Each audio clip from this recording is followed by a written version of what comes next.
The Lord be with you. A reading from the Holy Gospel according to Luke. Now Jesus said to his disciples, I have come to set the earth on fire. And oh, how I wish it was already ablaze. There is a baptism with which I must be baptized, and how great is my anguish until it is accomplished. Do you think that I have come to establish peace on earth? No, I tell you, I have come for division.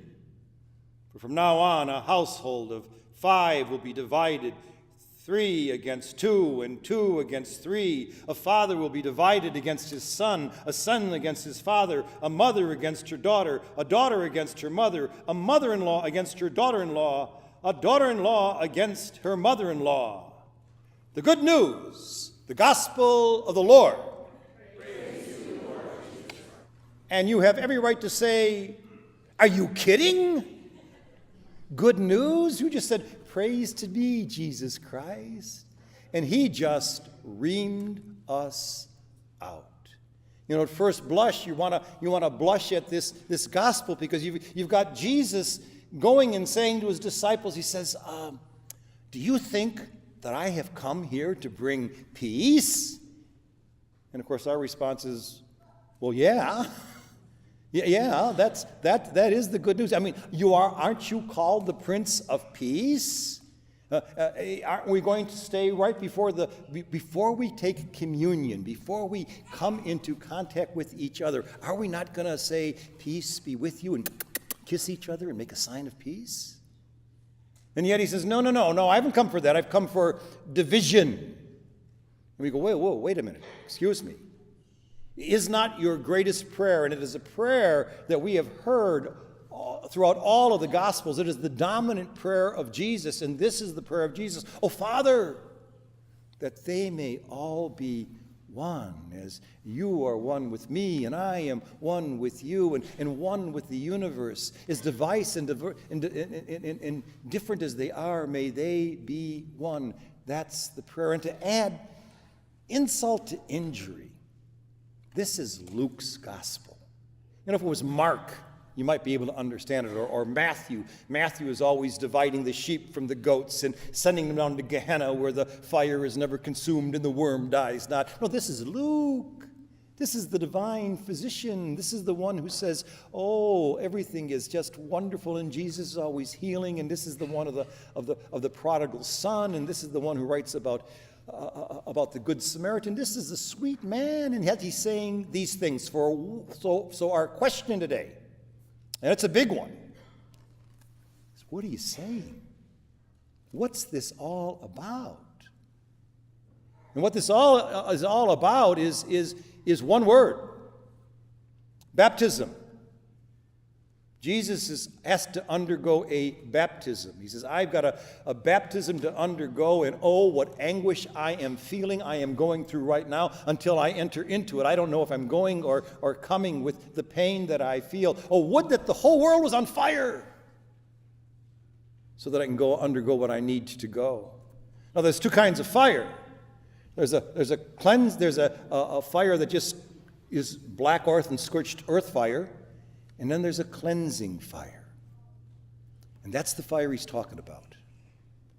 You know, the whole world is filled with the mixture of stuff. And inside the difficult stuff is always the good stuff. And sometimes the only way you can get it out is put it in the crucible of fire. And in that crucible of fire, the dross is burned off, and what is left is nothing less than pure gold. What Jesus wants for each and every one of us is pure gold. What the goal of God for each and every one of us is to be fully alive. But we've got to go through the process. And it's a messy process. We've got to go through the very same baptism that Jesus goes through, and it is not an easy baptism, but it is the most transforming and life-changing baptism there is. It's the only baptism that there is. You see, we're rather remarkable creatures, we human beings. We are at one time divine, The divine spark dwells in each and every one of us, and human. We are mortal, we are going to die, and immortal, we are going to live forever at exactly the same time. We are so incredibly fragile, and at exactly the same time, we are indestructible. We are vulnerable, and at exactly the same time, utterly invulnerable. The question is, how do we get to be who we are called to be? And the goal for each and every one of us is to be fully alive. Not just when we die, but right now, to be fully alive right now. So what is the process that we've got to go through in order to get to be that fully aliveness? You see, we come out of the womb not complete.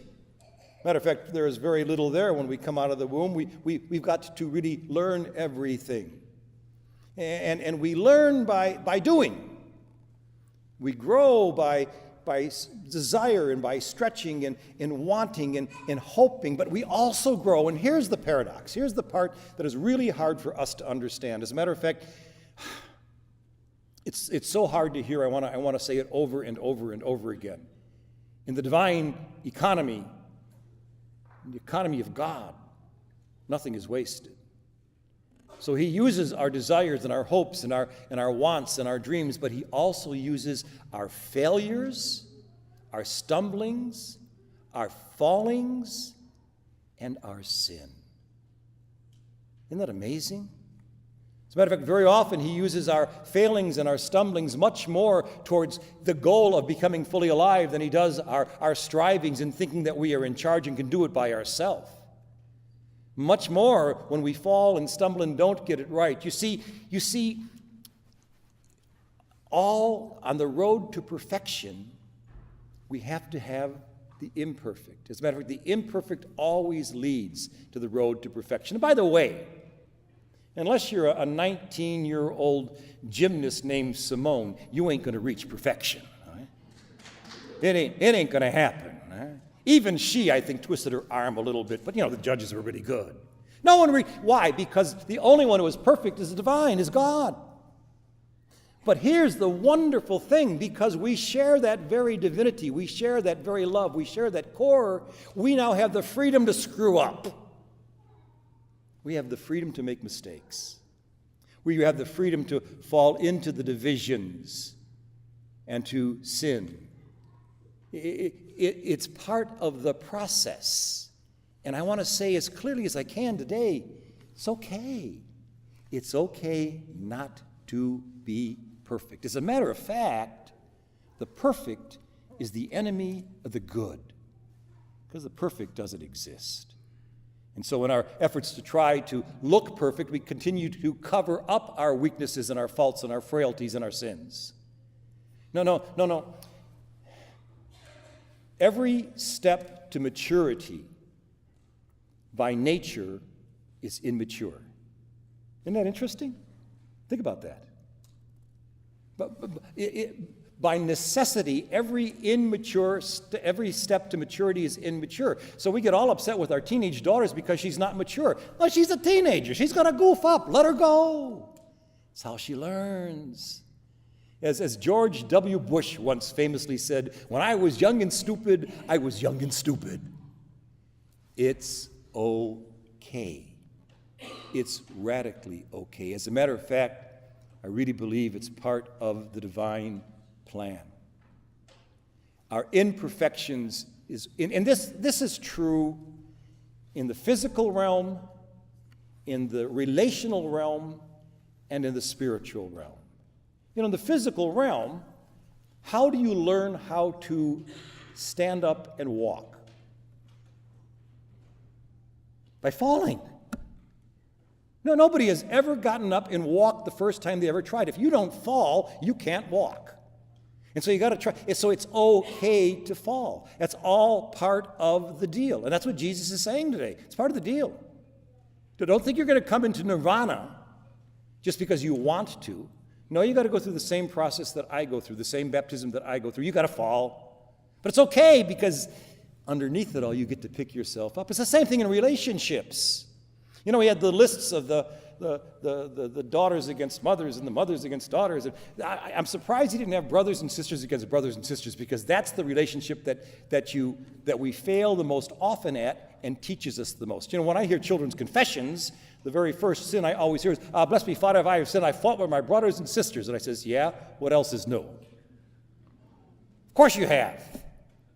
You're supposed to. Because you'll never learn how to negotiate and compensate and live in this crazy world without someone to push against, and nobody pushes against you better than your brothers and sisters. They know your buttons. They can play you like a violin.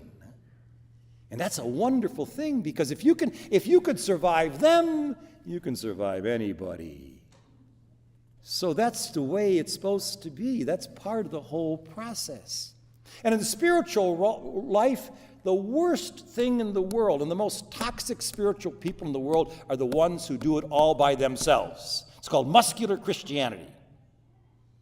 I will be moral because I have a strong iron will. I will do it right. I'm in charge. No one can do it but me. Sounds like a candidate or something, huh?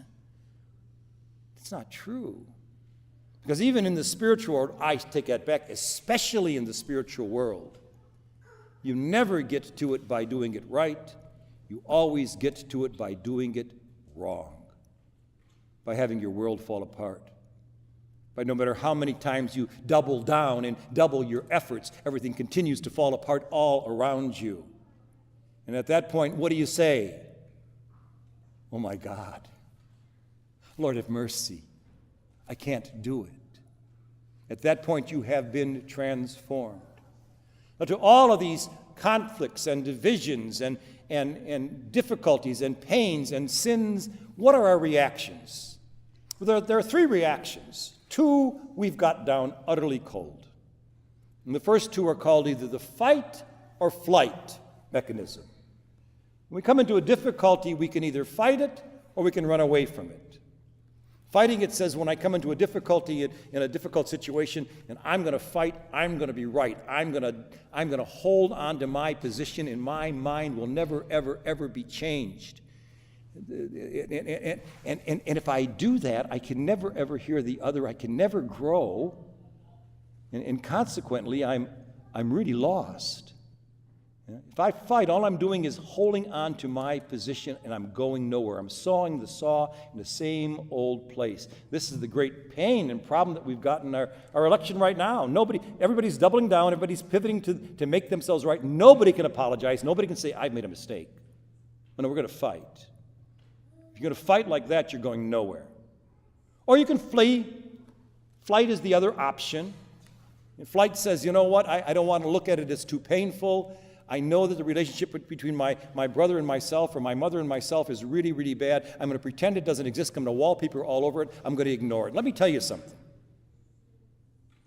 You never bury hurt, pain, resentment, sin, anger dead. You bury it alive. And sooner or later, it's going to come back and bite you on the butt. And so what we are called to do is the third way. Now, the third way is utterly counterintuitive. And as a matter of fact, if it wasn't revealed to us, we wouldn't get it. The third way is Jesus' way. This is the baptism that he says he has to undergo. And today we had Jesus' way explained to us a little bit in that beautiful reading from Hebrews. I hope you heard what it said. It began by saying, son though he was, he learned obedience from what he suffered. And when perfected, he became a model for everybody else. When he came out the other side, he became a model. And he said, it goes on to say that for the sheer joy that lay ahead, for the life that lay ahead, for the fullness that lay ahead, he endured every opposition. He carried the cross so that, again, he can show us the way to do it. What's the third way? The third way is the way of the cross. And what does Jesus do with the cross? He doesn't destroy it. He doesn't run away from it. He carries it. He bears it. He holds it. He embraces it. You see, the power of the cross is like no other power on earth because it is the power of transformation. So what do you do when everything goes south, when your relationships go south, when your physical health goes south, when your spiritual life is dead? Where do you go? What are you called to do? Hold on to the cross. Embrace the pain, not being afraid to feel and identify with the dying children in Syria, to feel and identify with the pain of your family that is broken, to hold on to the pain of your own hurt and confusion and inability to explain or understand anything, waiting for the mercy of God, to hold on to that. Now that sounds really crazy and really impossible, but it's the first step to what? Because you don't stay there. You don't stay there. What happens on the other side?